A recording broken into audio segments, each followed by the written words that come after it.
Well, good evening, everybody, and thank you very much indeed for joining me tonight, which is when we're going to discuss the uh, how to put in place a strategy for positive mental health. Or is it a positive mental attitude, or is it both? Well, one of the ways we can do this is to develop the core life skills, which I believe are so lacking certainly in the United Kingdom. It's not just the youngsters, but even sort of the young adults as well. They're having to sort of grow the core life skills as they develop as adults, whereas perhaps we should be starting at an earlier stage. And that's why really I decided that this could be an open forum. And I'd love to hear other people's ideas. The fact that we have a representative from India and Kenya is absolutely great, because it's different from the United Kingdom. And of course, in the UK, we only see one side of it, but it would be lovely to hear other people's views. So I'm going to start the ball rolling and say that from what I understand, the one thing that seems to be lacking in the education system is the development of core life skills. Now, is it actually the education system's problem? Is it in their requirement to provide the solution?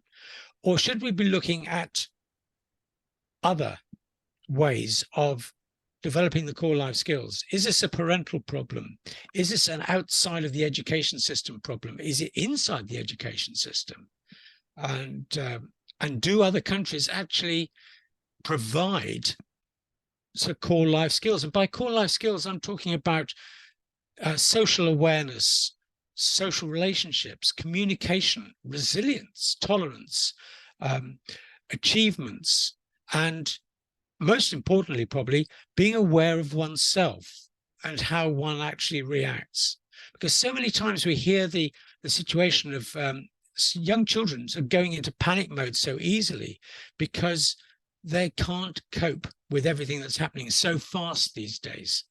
And that may be another subject as to why now, rather than perhaps in the past when I was a young lad, which was many, many years ago.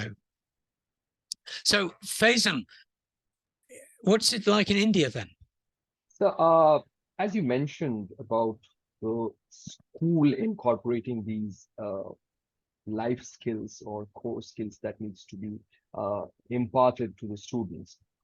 In India, still there is a majority of people who follow the traditional way of getting educated, and I'm not saying there is any drawback or a problem in that, but regarding the core life skills, as you mentioned, that people really get panicked easily. They are now getting panicked easily. I think in school they're spending much of their time starting from morning till late in the afternoon. That is how most of the school functions. And if somewhere in those subjects, if you know at least an initiation or an introduction of these core skills being taught, so afterwards when they are back home, or then when they are going for another coaching or tuitions after the school, then they can get that additional information regarding those skill sets. And then if see, there they are making friends, they are actually experiencing things every single day, if not every single minute, I guess. But the thing is that if that is imparted in the school from the beginning, then moving forward, since the school is actually taking a lot of their time and they're being designed to function accordingly in that way from the very start of their life, I would say academia and then professional life.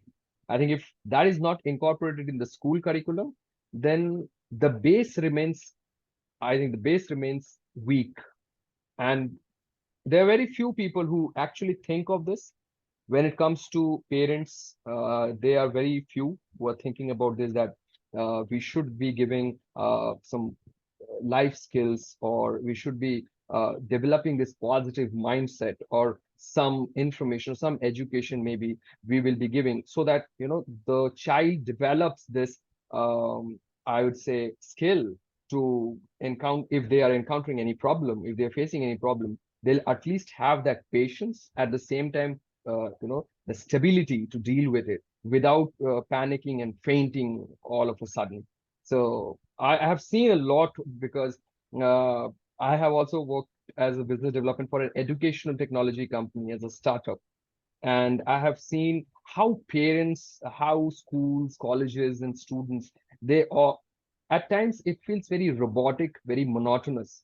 And that's how they don't connect easily with what is happening around because they feel that they can mold things as per their way, as per they think, which I don't think every situation can be molded in one person's preferences because then you stop giving priority to other people's preferences as well, sir. I think that we should inculcate, and yes, there are schools, there are academic institutions that have inculcated this skills, but I think it's way to go. Still a lot of work needs to be done. Well, thanks very much indeed for that, Faizan. Steve, thanks very much indeed for joining us. I know your background, but not many others do. And of course, you've been in the position of being an employer as well. So what's your take on the development of core life skills? When should it start? Is it actually a way of developing this positive mental health that we're all seeking at the moment?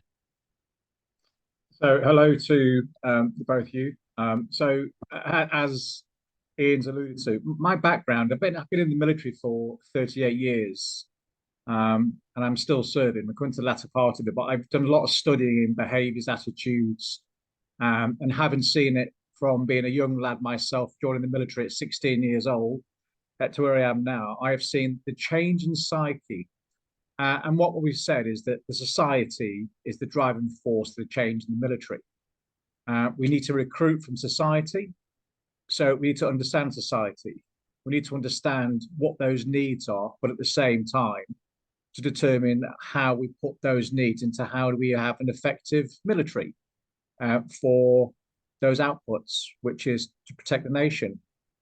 The difficulty we have nowadays is that those that are leaving school have a complete different mindset. The so what of it is, children are far more intelligent at the age they are now than the age than I was. So developed, the information overload, the accessibility to every single platform, the freedom of knowledge and the diversity with all of that, I think in some ways is counteractive. It creates a limited belief system. They recognize that society is so hard, they can't afford to fail. If I'm going to fail, why should I commit? Why should I apply lots of energy? So back to the core values and skills, I'm a firm believer that we need to encourage failure. We need to give them the confidence that failure is absolutely normal. We need to kind of move away from the influences that they are driven by, the TikToks, the likes, all of those only serve to pollute and suppress their growth. If we don't provide the safe environment for them to fail, they'll never ever move into a position where they are themselves. They are authentic. Because at the moment, what we're seeing is a lack of authenticity because of the internalized approach that people will say how they are. So the military, from what I have learned, we have a very, let's say, transactional approach to changing that. We allow failure. We are hard, but we make them understand that failure is accepted. We want them to grow into who they are and not be influenced by those social circles, the biased, the past experiences, and that is kind of a difficult balance because our recruitment is really, really low, and our outflow for those that are leaving the military is quite high. So we're operating at risk. So it is a cultural thing, and I suspect it's not just UK, but it's everywhere else. So I see a challenge that we need to be more resilient in how we approach this problem. Steve, thanks so much for that. That's I've been writing furiously, which I tend not to do. So therefore, there's an awful lot of good stuff there. So, rather than the case of failure is not an option, I think you're actually saying failure is an option. Failure must be an option. It must if we be an don't option. fail, Yeah. how do we grow? How do we grow? How do we learn? Yeah. Yeah.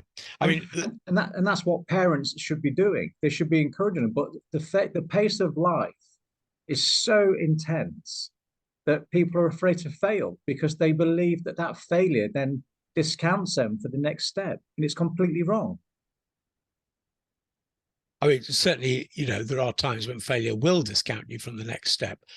But In a test environment, yeah, yeah. absolutely. But life is a test continuously. I'd rather take someone that's failed trying than someone that hasn't bothered at all and is successful and merits of luck. Oh, that I can agree with. I can fully agree with you. It's better to have tried and not succeeded, and then learnt the lessons from that. So it's an interesting dynamic. We talk about children. I'm leaving the army, and I've submitted, God knows, 20, 30 job applications with very little success. I know my capability. I know how good I am, what I do, and yet I'm being challenged by the fact that my CV is who I am. But it's not. I am so much more in that. I'm so much deeper. But I recognize I'm failing tenfold, but I'm not failing. I'm just growing and more determined. So, and that's what children lack. They lack that determination. Or at least that determination is perhaps brought on in a different way, because there's a huge number of people who are determined, but the idea of sort of the creation of the limited belief is actually hugely important in this factor. Rosemary, we had a discussion earlier this week, didn't we, about the village? Yes. Shall we go there? I mean, what are the opportunities of developing these life skills, and who do you think can help here? Yeah, okay. I just want maybe to just circle back to what the two gentlemen talked about, which I agree in a couple of discussions in terms of, I particularly like the discussion about failure. Either we need to look for a different name so that so that we have a different relationship with failure. How do we embrace failure? It's going to happen. It's not a matter of if, it's always about when. So it's part of our lives. It's part of growth.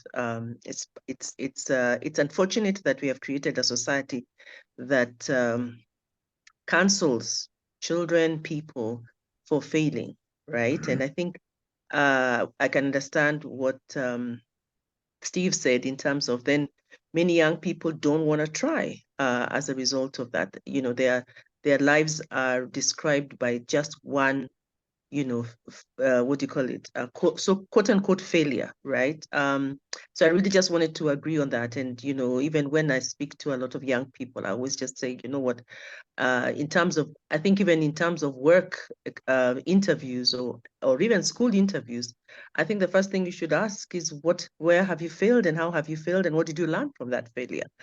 I think once those kind of conversations are part of interviewing or are brought as important, it's not a matter of whether you failed or not, then people will recognize that, you can actually fail forward, fail faster, and embrace failure. And of course, the next question that comes around that would definitely be around what have you learned as a result, right? But again, also in terms of, who's responsible and who, I think it's there, like as we said the last discussion, it's really calls for the village to come back, to raise ourselves, to raise the generation that we have. Everybody has a role to play, right? And also the fact of, we've had a similar kind of conversation in Kenya where,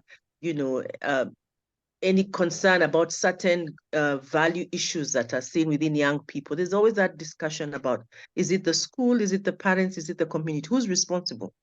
Everybody is responsible as well. But I'd like to just also say, and maybe it starts education or life begins at home the child doesn't have to wait to be in traditional education to learn. And the fact that, I'll give an example of Kenya, the fact that we've decided that schooling education means academic only, there lies our biggest challenge, right? There's a lot more. But I think what we've seen in the past is that we have defined our lives from our academics, right? Everything is around, did you pass this or you didn't? it ends there, you know. What Steve said, that, you know, he's bigger, he's more than just what is in his, you know, CV. We are more than that. And, you know, the fact that we narrowly decide whether somebody is going to succeed or somebody has done well purely on certain certain structures of measure is tragic, I think. So my take is really, how do we make it? You know, I mean, how do we as a society start bringing in you know, issues about resilience? How do we celebrate them? How do we recognize that? How do we talk about kindness, empathy? But if you look at a report form, from the day a child goes to school, it's always math, English. Did you get an A? Did you get a B? Did you fail? That's the only way. So you're described as a whole complex and amazing human being on those kind of figures. So I think it is, how do we shift that significantly? And then people can be authentic also about it. People can feel, young people can feel, I'm not just described purely on the academics. Academic is important. It's a technical skill, no problem about it. But clearly we all know, especially now in 2023, that we are more complex than just that. So I think in terms of what you asked, Ian, in terms of who's going to play this part, I think our generation, if we can unlock that, if we can bring out that was never, or that had been hidden, has been hidden all our lives. Nobody ever asks whether you know, your empathy or your resilience is going to be measured as a very strong quality or strong skill. But if those skills are brought about as being celebrated, being recognized of the whole sum of the person, then we can be able to do that. So, and that's one of our biggest struggle, just to even share in terms of, let's look at a young person, or let's look at ourselves beyond just academic. And it's still quite a struggle. Every student, parents will spend loads of money for tuition after school. They'll take them to the, you know, most expensive school for the education to pass. And also we've rewarded people. We have actually sadly rewarded purely on that. Doesn't matter whether what you did last evening, doesn't matter. You show us a paper and you go, you know, smoothing through it. So I think the issues about and you can see that translating to the mental health of not only just the young people, but also the families, feeling shame because the child has not achieved, you know, A stars, for example, and yet they have more than that. So I mean, I don't think it can be fast enough for us to move away from just being very extremely narrow. And so now technology is also coming, and in an era of knowledge and information as well. So this topic is a very important topic, and even just like we're saying about life skill, sometimes they're called soft skills. I struggle with that because maybe it lends itself to be given less seriousness than it deserves the moment you call it soft, because then it's also made to have a personality of femininity, but it's also just a very, very critical area, and we need to highlight them and also recognize and celebrate these other, I mean, the other skills that we're talking about in terms of life skills. But yes, it takes a village, the whole shebang. Steve. So yeah, Rosemary, some really valid points there. Something that's quite striking in what you've described is the use of the language, and it's how you validate those statements, such as the word fail. And you said a few more, and it's interesting how you've interpreted it, and that's the issue that we have. As adults, we interpret words very different to adolescents and young children. And I've been toying with this for some time. I'm currently coaching a few adults on self-awareness, and it's really invigorated them to see themselves differently to what they thought they were. So I use quite a few psychometric tests. It's a bit of a fun and a laugh and a joke. But the beauty of it is it's this insight to who they are, not what they're seen as, but to who they are. And I thought about this in detail, and I thought maybe our children should be aware of it. We're all very similar, but much different. And I specialize in behaviors and attitudes. And it's exactly that. And we've all kind of centered around it. You know, it's everyone's responsibility. So our behavior has to be ethical. It has to be true. Our moral compass has to be in a direction that our children can learn from. And I feel as if we gave more attention to self-belief or self-awareness at a younger age, I absolutely get the maths, the English, but there's an important part of this component, and that's making them normal by being different. We all think different, we behave different, our emotions are different.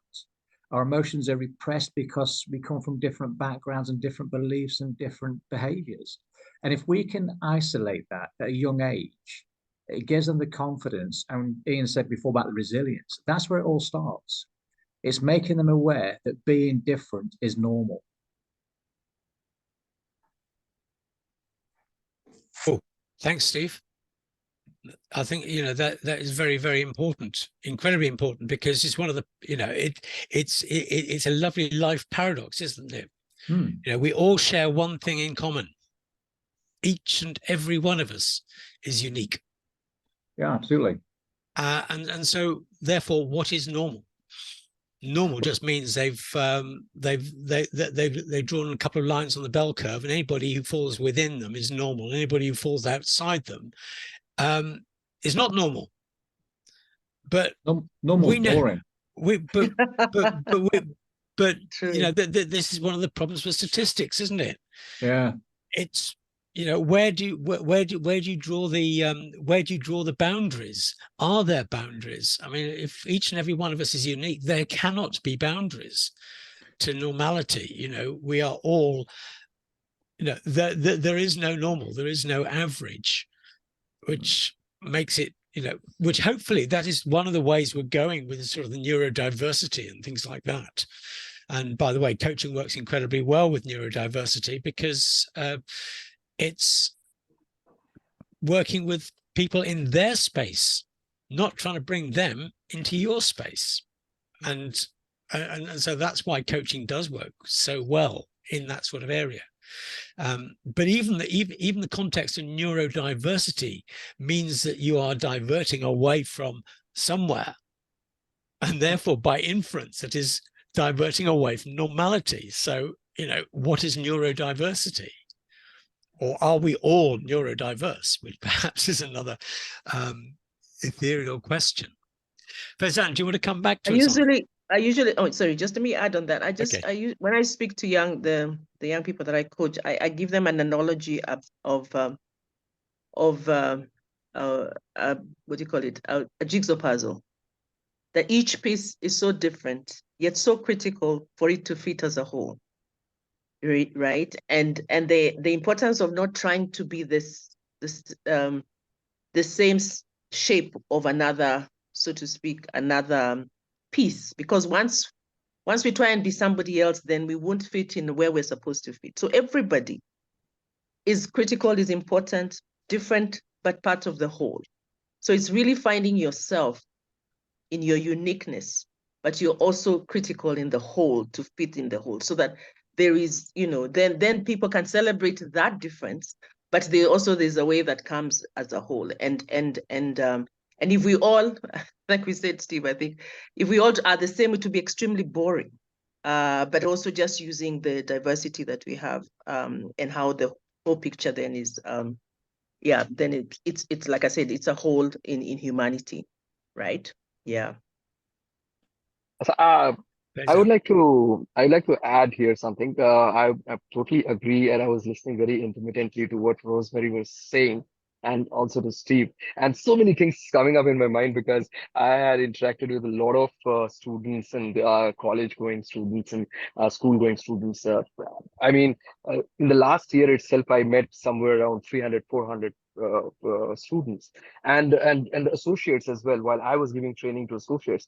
I would say one thing that I really found in lines to what Steve said about failure, while accepting failure. At the same time, people have lost that patience. I don't know whether I'm using the right word or not, but people have lost the patience of listening to criticisms. I think if they feel that even if you're giving a feedback, suppose that this thing should be done in this way, or this, if you follow this path, then the results will be more better. I mean, it will be good. They have just lost this think that no, you're criticizing me, or they will take it as an insult that I'm not good enough or my idea is not good enough. While I can just recall, I can recapitulate. I was training associates from North America, and I happen to have this people from India, people from different locations. So I was training them on North American marketplace, and I found that people are really not worried about the punctuality as well. I mean, this thing is very important. For me, 1 minute is important. Now, people will find me that this is a very challenging coach or this is a very challenging trainer. He doesn't give even 1 minute, 2 minutes. You take 5 minutes, but join on time. And then, within the break, it's okay. I am flexible like that. But if it is, say, suppose 11:30, I don't know if I'm sounding right or wrong, but if it's 11:30, I think people should have that interest to join at 11:30.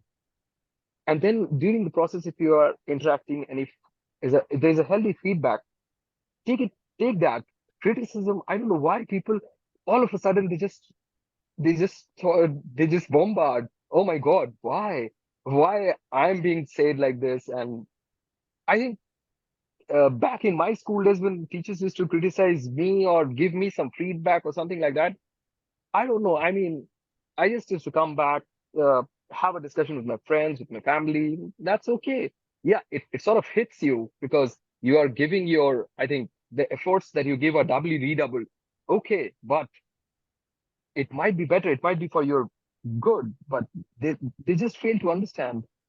I think that we should inculcate more of, again, similar lines of what Rosemary said, that empathy is missing. We we just don't empathize. We have stopped empathizing, I think. All of a sudden, we just think that, okay, this is your query, this is my solution. Go ahead, do it. That's it. We are not robots. We need to empathize. And then that I think positive mentality will flow moving forward. I, th I think just to add to that about lack of empathy, I have a theory about this. It's just my theory, by the way. I'm always thinking about something. In society, we have lost the meaning of consequence in a negative way. If we're late, society now allows that to happen, as you've experienced. And I see it more and more in the workplace where lateness is the normal. The normal has manifested itself into a different beast, and we're all of age now where we reflect on when we were younger. Timing was absolutely everything. It's not about you being late. It's at the expense of someone having to wait for you when they're there. And throughout our development, our process, our lives, we've become very accommodating, and if somewhat soft on a generation that has allowed themselves to look more internally and not recognize the consequences externally their behaviors is causing. It's quite deep. But in terms of what I've experienced from that, with a lack of consequence, it's more likely this behavior will only increase.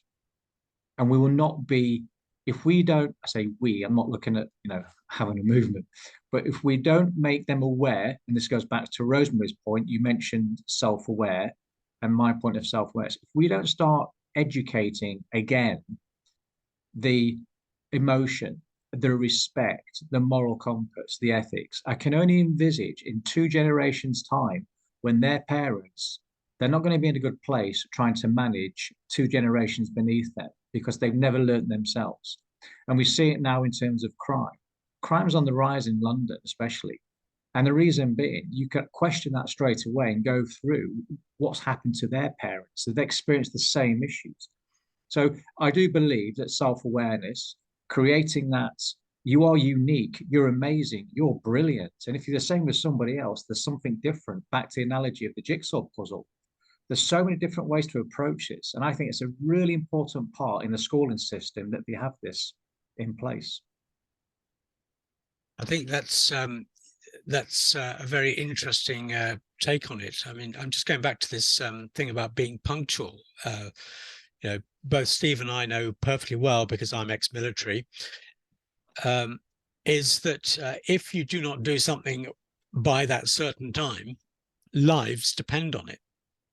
If I was late back to my ship, flying my helicopter, my ship may not be there. And there's only one thing to do, and that's fall in the water. So it's actually incredibly important. And I think, you know, you're absolutely right that there's this attitude of, it's all about, perhaps it's a selfish attitude, you know, it's all about me. Well, what about everybody else? I mean, you know, there's an instinct here that actually a lot of people will be thinking much more about other people, you know, and as coaches, perhaps we do think about more about other people than perhaps we think about ourselves for a situation. But again, it's another of those life skills, isn't it? It's not a case of being having that life skill to help others. It's the life skill to help yourself first. And as in all the teachings, you cannot look after other people if you can't look after yourself. So perhaps this self-awareness is actually one of the most important of the life skills. I'm not trying to sort of categorize the life skills and say, you know, these are the life skills you need, because of course we could say there's an infinite number, but perhaps it's that self-awareness. It's knowing what one can achieve, but knowing also, as we started saying, of what we can learn from not achieving. And perhaps this is the problem with the education system. The education system is set up. Teachers have got to be evaluated. Teachers want to do their best. Therefore, teachers are worried if people are not achieving their objectives. And so, therefore, they encourage the academics, but there is no room at the moment for encouraging those life skills within the education system. And I think that's important because, of course, there are some schools out there, particularly private schools and the like, who work on the whole character, on holistic character. And of course, the more one can develop those core life skills, the better actually one achieves academically, the closer one gets to one's capacity, perhaps. It's really interesting you say that, here, because at the moment, I'm on this coaching journey, and I've reached out to numerous organisations to be, to help and assist. The uptake has not been great for a variety of reasons. It's the unfamiliar. Why does this guy want to offer his services over many hours for free? No one does things for free. But part of it is that, can you do leadership? And I've said leadership it's great, but we're all leaders. Doesn't matter where you are. Because I've been in the military, it doesn't make me, a leader that will fit into your organization or environment. But each and every one of us are leaders. You're a leader from birth. When you play with your friends and you inspire and you encourage, that's all leadership. It's part of who we are. Being a mother, being a father, we're leaders. But when you get into leading other leaders, that's when it really matters. And that's about where I can apply that logic. But every single time I go around this boy, it is down to behaviors and attitudes. If the younger generation do not understand themselves now, they are going to be woeful leaders and appalling managers because they haven't understood themselves. And that's why I think self-awareness, if there is no space and time in school, then it's capturing them in that transition period between leaving school into adulthood.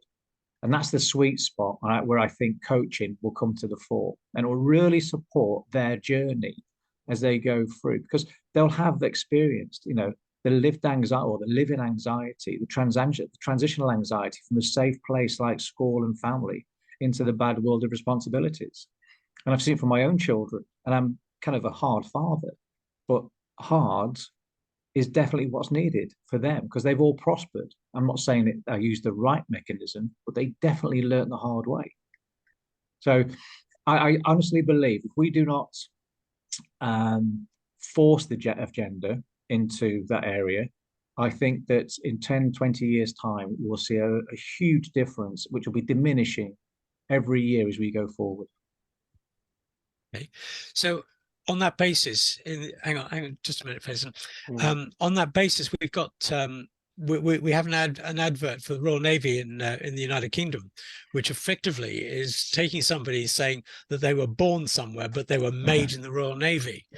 Now, I think this is a great advert, but then So I do would I. because I'm in the Royal Navy. But it is actually quite true, because what the Navy does is they take people and they give them those life skills that they are lacking. It doesn't mean to say that they have to start from square one for a lot of people. No, not at all. But they develop those life skills to what they want in the service, perhaps. But anybody who then leaves the service is leaving with that self-assurance that they've actually got those life skills behind them. And I think, that's important. But what age should we be starting this core life skills development? So I have a theory again. School is a fantastic area for them to learn their social skills. But it's when they leave the school, when there's no routine in their life, and it's that dead man zone between leaving school, going into something that they're not entirely sure. It's that transition period there where you can bridge that uncertainty. You give them those life skills because they recognize now is that all of that anxiety, you could burn that anxiety up in a learning program to give them those skills in what is leadership. And you can make it quite simple. And, you can go through behaviors and attitudes, you can balance it. Your behavior will influence my attitude. And that vicious circle, explaining what behavior is, explaining what attitudes are, it's a very simple process. And then the leadership's about putting other people forward, thinking for them, not just yourself. And then you're talking about the moral compass. Well, what is the moral compass? We speak about it. Doing what's right, even when times are wrong, but doing what's right. And then the effects of this situation. Just because the situation dictates that we have to act ugly, especially in the military context, let's just say things go wrong in operations. It doesn't mean that we have to lower ourselves to behave the same way that they're behaving. So it's maintaining that composure. It's being a leader by showing what is right. And even today, I see it in the older generation wanting leadership skills. Leadership is learned over years and years and years. And if we can get that embodied between leaving school, starting an adult career, you can really make a difference in the generation that's obviously going for that now. And I volunteered my services to a few organizations to do exactly this. It's just it's like they lack the confidence what I'm going to deliver. And I'm not promoting the military in any particular way. What I am promoting is that we are all very unique and very good. We just need a bit of signposting, and that's it. Thanks, Steve. Thanks. Faison. Yeah. So first of all, it's actually a privilege for me to be a part of this discussion because I'm listening to I think great experiences here, and I'm feeling absolutely phenomenal right now. So I have a question here because since I have seen a lot of challenges in that regard. So I have a question here that suppose while giving a coaching, while giving a training, something, okay, and it goes in line to the way that how someone perceives that word, as Steve said, that I am using that word in some context and the other person has comprehended it in a completely different way altogether. So I would like to ask that, suppose what happens is that one person with whom I am interacting, maybe at that moment that person understood that in a different way, and he did not even try to clarify because he thought that there is no such doubt or no such clarity required.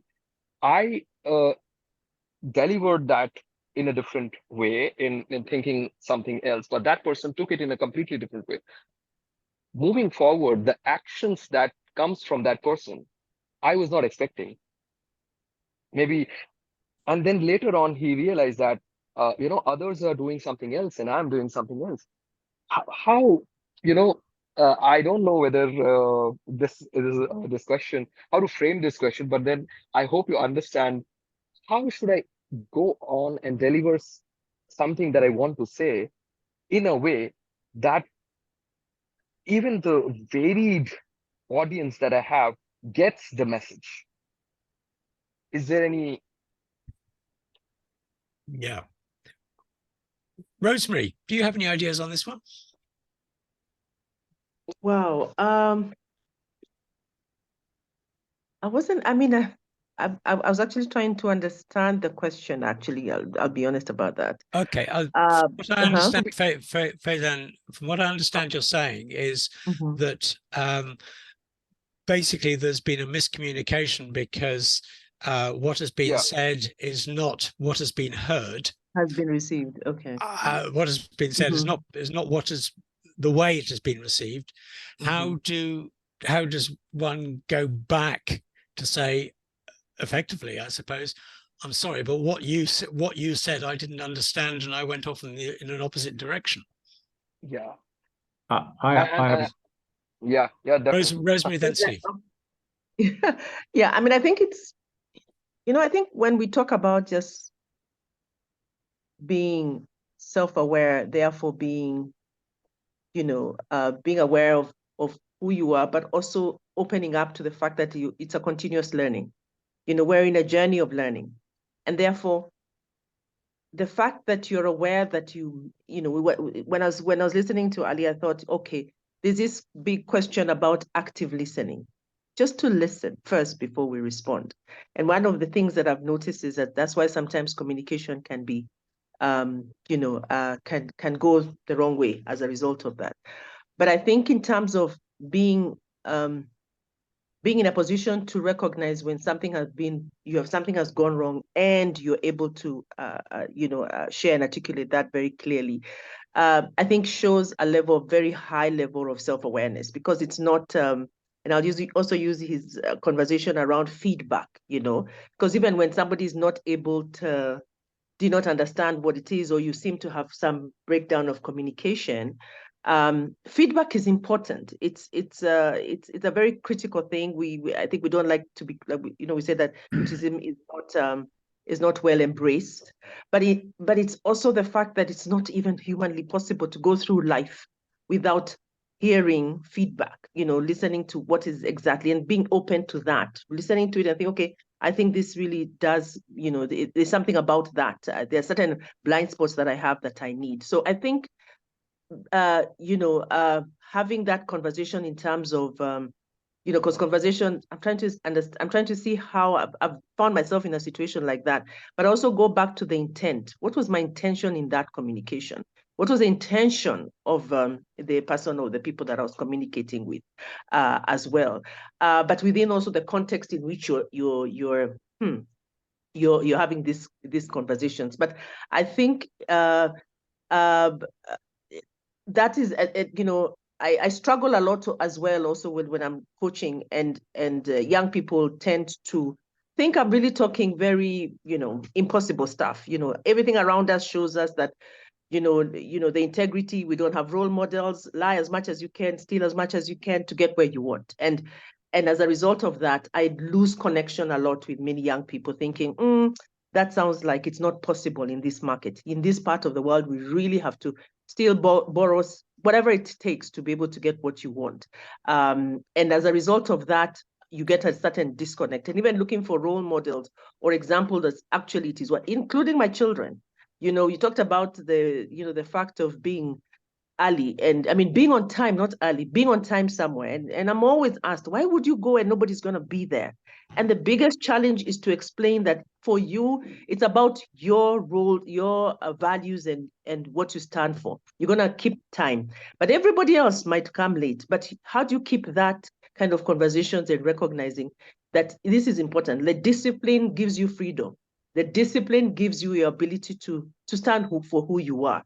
And like I said, when we celebrate a lot of a lack of values and authenticity, or a lot of corruption and all that kind of stuff, you're really speaking almost to yourself, and there's no enough reasons to say, you see why you need to go through these decisions as yourself, or know yourself and get feedback. So I'm thinking, what I've seen in terms of communication is, if anything, one of the key things I think that needs to really be heightened is our abilities to be able to communicate. And of course, with communication comes active listening as well, in terms of exactly what we want to, because also with communication brings up understanding the other brings up, collaboration brings up all these other things, even just listening to yourself as you're being able to do that.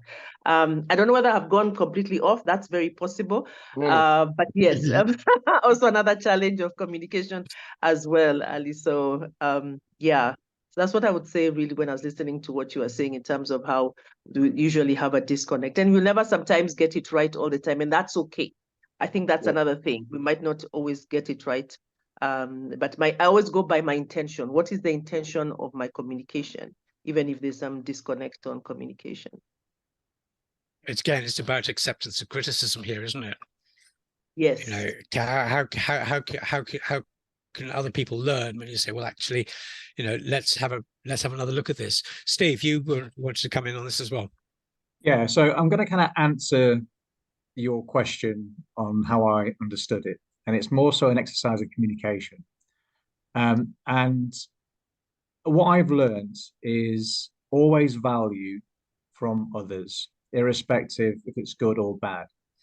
And I believe behaviors is a really important part of your problem here, in that the miscommunication is an opportunity. I would say it's an opportunity to then invest interest in that individual, to determine why they think that word means that, or what are the connotations to why they behaved in the way they did. Because you're getting an insight, a deeper insight into them as a person, but also the attitude that frames that behavior.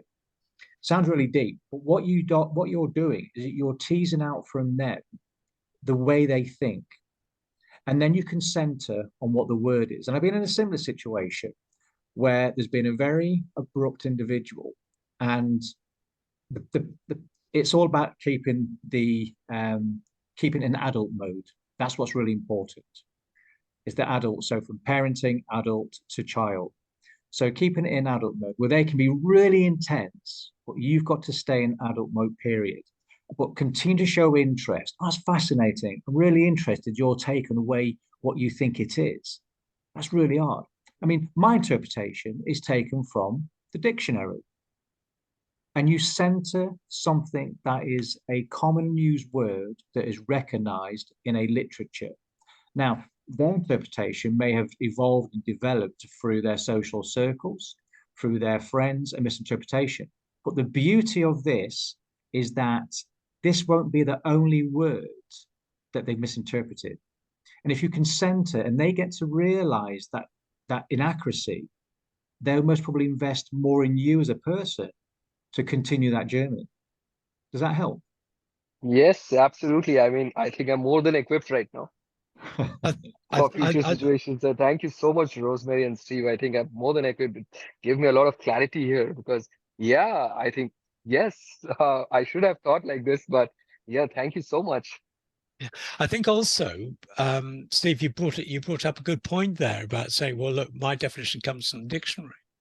And that is that we've actually got to realize that we ourselves are accurate in what we say and what we ask other people to do. And how can that be reinterpreted, perhaps? And so in the standard UK language, teenagers use words which have totally different meanings now to what I was brought up to understand. I mean, you know, to hack meant that you, well, to hack could actually mean to go and, you know, ride horses, just for general cross country. A hack, hacking into a computer is another thing, but a hack apparently is a good thing. A hack is now a way of doing something, an easy way of doing something. This is for example, you know, the trouble is language keeps on moving, and sometimes we have to think, and perhaps one of the problems is how instantaneous is communication these days, and how much information is out there, such that we get into information overload, which is what Steve was talking about right from the word go. And we've got to accept that people react so much faster without thinking through the situation. So we've got ourselves in communicating, and as leaders, we've got to be accurate. Now, Steve talked about the idea of life skills. You know, we can sort of give teenagers these skills to take on leadership, and you spoke about leadership in particular, and I fully agree. We are all leaders in one form or another. But perhaps in the last sort of couple of minutes, we should reflect and say, what if we actually start that process at a much earlier stage?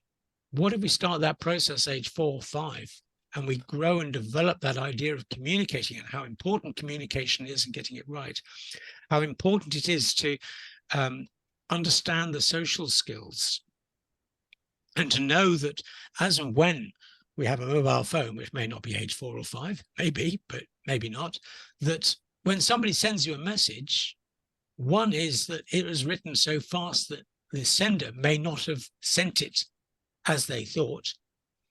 And the other one is that you received it so fast, you didn't consider how else it could have been considered.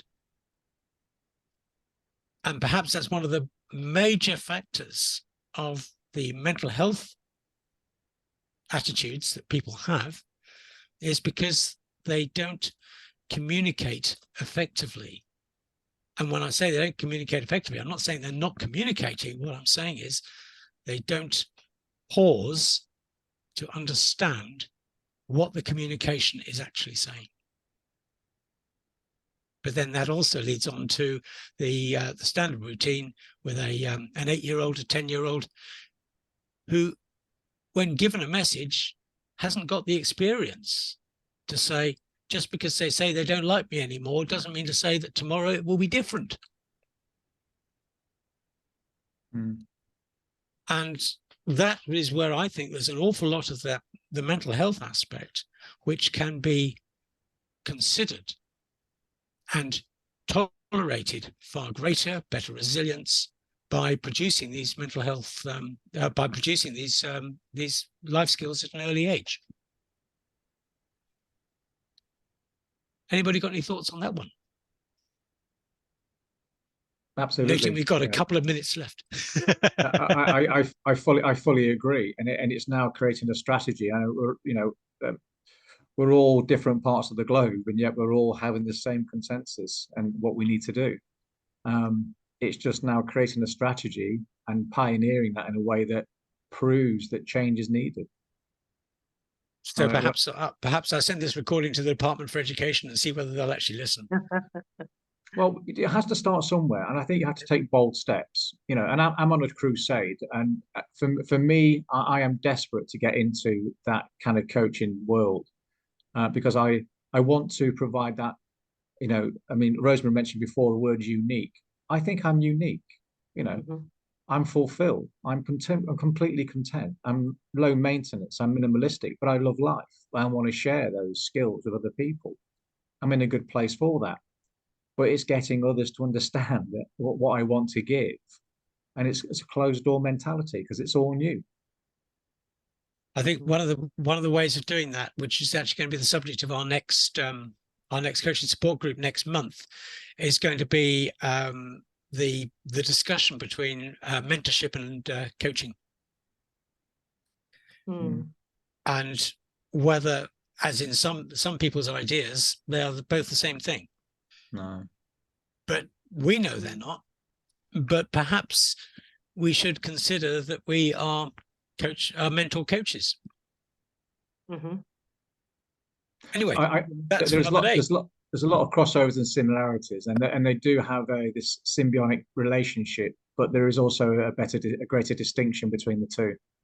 Absolutely, but it doesn't mean to say we can't work in that grey area between the two. No, absolutely, yeah, absolutely. Anyway, that's for a discussion next month on the second Wednesday in December, which I think is the 13th, but I can't remember.